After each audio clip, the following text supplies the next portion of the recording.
Welcome back to the Make Money Making Videos podcast.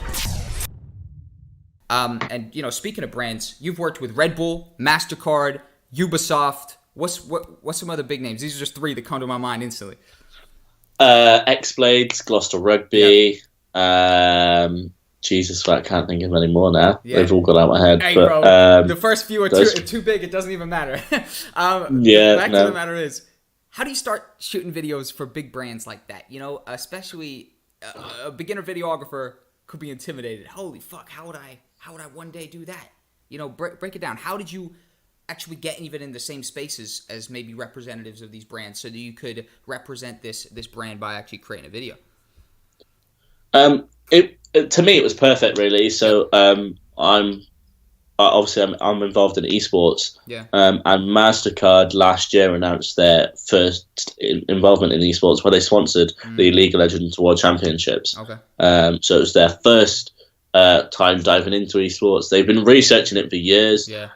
They'd gone to all of the League of Legends big events to kind of research it before they decided to create this partnership. Yep. And then they were looking for a videographer that knew the esports scene, because obviously they didn't know the esports scene. They don't know what moments to capture. Yeah. So obviously their MasterCard as a brand, they're all about, I don't know what price for surprises. Yeah. Use your MasterCard here, and we might just give you a VIP ticket. Yeah. And so I'll know the big moments to capture for when people are excited, for when people are sad, for the reaction moments, because they don't know it. They're MasterCard. They probably never watched, like the people that are working behind them have probably never watched the game themselves. They just look at the statistics. Yeah, they just look at the statistics and how much money it could potentially make them. For example, it's a business move. It's all business move. Yeah. Yeah, exactly. They don't care about what happens in the game, but they do when it comes to the video because they need to know it to get the good clips. Mm-hmm. So they were looking for someone that knew the game, knew esports, and worked hand in hand. And really, that's where that came involved. Yeah. And the way I got that was the way that I managed to get the repeat business. Yeah. So obviously they've booked me again for 2 more events this year. Can't say where they are, but they'll be revealed soon. Yeah, totally. And basically, I said, okay, well, pay me this price, and I will bring 2 people. I'll bring myself and someone else. So you're paying for 2 people. And it was actually my missus who came with me, because she's obviously doing the same thing as me, which is amazing. She came to Napa with me to do it as well. Wow, dope. So it's amazing that we can have the experiences like that. So essentially I said, right, I'll bring 2 people and then we can work together. So she went off, she shot some of the videos, and then I sat in the room and I edited them all. Most of the content was turned around within 15-20 minutes of them actually staging these setup, for example. Yeah. So they used to do like 1v1s. The 1v1 would be done and I'd have the video done within like 20 minutes. Holy shit. So is that something that they're actually requesting? Is you guys actually be pumping out that content instantly so they can be doing live stuff on Twitter, Facebook, and stuff, all the micro content? Well, we had a meeting before and they said, look, we want, I don't know, they said they wanted 4 pieces of content a day, short 15, 20-second videos. Yeah. Four different ones of those per day. And I just said, you know what, like, I'm just going to smash that.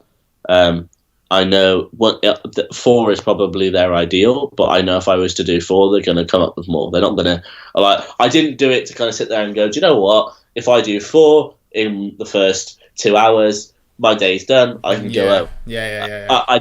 I didn't do it that way. I wanted to do it as, do you know what, if I can do 4 within the first 2 hours, they're going to come up with more, and then they're going to get more, and then they're going to realise that they're paying for more content, which in turn makes it more valuable for them to hire me again, which is exactly what happened. Within the first 2.5 hours, I'd done those 4 pieces of content, and then it was like they had to call everyone out for another meeting to say, okay, well, what more video content do we need? Yeah. And they actually involved me in that meeting. They was like, look, Kieran, like, what more video content do you think? Because obviously, like I said, they don't know the event. They don't.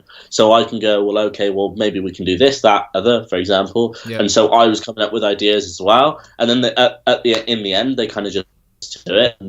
And we did different videos on the different things that they had at the event. And then we went from there. So obviously, I provided value to them because they went in saying, right, we're paying him X amount, but we'll get 4 pieces of content. Yep. But yeah, they're paying me the same amount, but they're getting more. 100%. So in turn, it's not a smart business decision because I've created more work for myself. Yep. But it is because now they booked me for 2 more events, so that's more money for me. I 100% agree. I 100% agree, to be honest. I mean, when you're a video creator, to whip up 4 videos, then to whip up another 4 when it's only taking you 2 hours to whip up the original is really not the craziest thing to imagine in the world, right? And I think this is something I do when I do the first job is I fucking go hard on that first job. If the client needs a goddamn fucking drink of water, let me grab that water for you. But that's an exaggeration. But essentially, I try to make that first project just like the biggest impression of like I'm a hard worker, I'm doing the thing, fast turnaround, everything. I try to make that first job go essentially as good as possible, and that sets you up the best for repeat business because they're gonna get the best first impression of you right off the bat. And that's 100% going to set you up for future work. But you've been in-house, haven't you? Like you've actually been in-house, and like now you're freelance. But I remember, did you tell me a little bit about how you were in-house for a company as their main kind of video person?